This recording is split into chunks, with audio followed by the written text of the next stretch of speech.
Hello viewers, welcome to GK academy. আজকে আমি তোমাদের জন্য ভৌতবিজ্ঞানের আরও একটি নতুন পর্ব নিয়ে হাজির হয়েছি।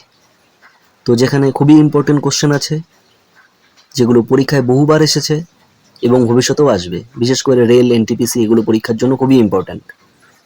ঠিক আছে, তো দেরি করছি না, চলো ভিডিওটি শুরু করছি। তার আগে বলে রাখছি, যদি ভিডিওটি দেখে ভালো লাগে তাহলে লাইক, কমেন্ট, শেয়ার করতে ভুলবে না এবং সাবস্ক্রাইব করে বেল আইকনটি ক্লিক করে রাখবে। ঠিক আছে, তো আজকের প্রথম কোশ্চেন, কোন গ্যাসটি সবচেয়ে বেশি দাহ্য? কোনটি? অপশনগুলো দেখো। A methane, B carbon dioxide, C nitrogen, D oxygen. কোনটি হবে? সঠিক উত্তর হয়ে যাবে অপশন নাম্বার এ। ঠিক আছে, তো মিথেন হচ্ছে সবথেকে বেশি দাহ্য এই অপশনগুলোর মধ্যে। ঠিক আছে, তো চলো পরবর্তী কোশ্চেনে যাওয়া যাক। কোনটি একটি সেমি ধাতু অথবা সেমিকন্ডাক্টর? বাংলায় বলে অর্ধপরিবাহী। অপশনগুলো দেখো। সিলিকন, অ্যালুমিনিয়াম, কপার, সোনা। কোনটি সঠিক উত্তর হবে? তো সঠিক উত্তর হবে এখানে অপশন নাম্বার এ। তো সেমিকন্ডাক্টর বা অর্ধপরিবাহী বলা হয় সিলিকনকে। ঠিক আছে, খুবই ইম্পর্টেন্ট কোশ্চেন, খাতায় নোট করে রাখবে। চলো পরবর্তী কোশ্চেনে যাওয়া যাক। বৈদ্যুতিক মোটরের কার্যপ্রণালী কোন নীতির উপর নির্ভর করে? খুবই ইম্পর্টেন্ট কোশ্চেন এটাও। লেন্জের সূত্র, ফ্যারাডের সূত্র, ওহমের সূত্র, নিউটনের সূত্র। তো কি হবে সঠিক উত্তর? বৈদ্যুতিক মোটরের কার্যপ্রণালী কিসের উপর নির্ভর করে? কোন সূত্রের উপর? সেটা অপশন বি হয়ে যাবে সঠিক উত্তর, ফ্যারাডের সূত্র। ঠিক আছে,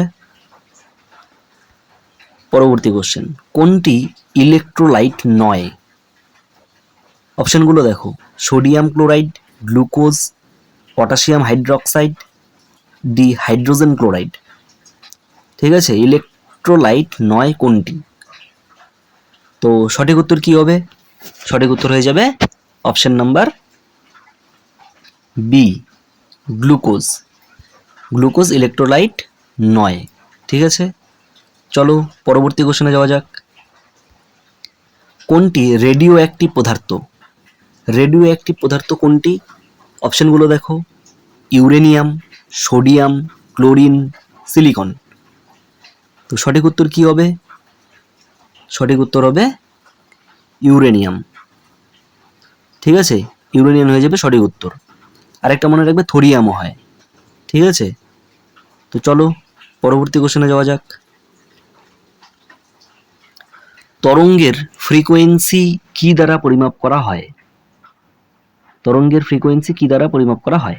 এ hertz, B newton, C joule, D dyne. কোনটি হবে সঠিক উত্তর?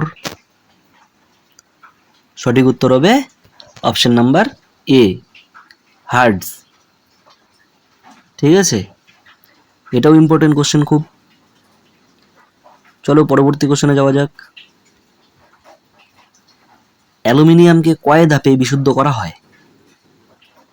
তো অপশনগুলো দেখো। 1, 2, 3, 4। কয়টি ধাপে অ্যালুমিনিয়ামকে বিশুদ্ধ করা হয়? তো কি হবে সঠিক উত্তর? সঠিক উত্তর হবে অপশন নাম্বার বি, 2টি ধাপে। ঠিক আছে, নেক্সট কোশ্চেন, গ্যাসের উপর বল প্রয়োগ করলে তার ভলিউম কি হয়?